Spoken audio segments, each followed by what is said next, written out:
आज हम जानेंगे बद्रीनाथ धाम के बारे में। बद्रीनाथ धाम देश का प्रमुख धार्मिक स्थान है। बद्रीनाथ धाम भगवान विष्णु को समर्पित है, जिसकी स्थापना शंकराचार्य ने की थी। माना जाता है कि गंगा अवतरण के बाद 12 धाराओं में धरती पर आई थी, जिसमें से एक अलकनंदा है। एक मान्यता ये भी है कि भगवान विष्णु ने यहाँ कई वर्षों तक कठोर तप किया था, लेकिन तप के दौरान भारी बर्फबारी होने लगी। भगवान विष्णु को हिमपात से बचाने के लिए माता लक्ष्मी ने बेर के पेड़ का रूप ले लिया।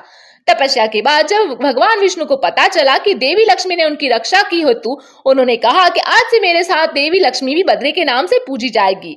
बद्रीनाथ धाम में भगवान विष्णु और माता लक्ष्मी की पूजा की जाती है। ऐसी दूसरी जानकारी के लिए हमारे चैनल को अभी सब्सक्राइब करें।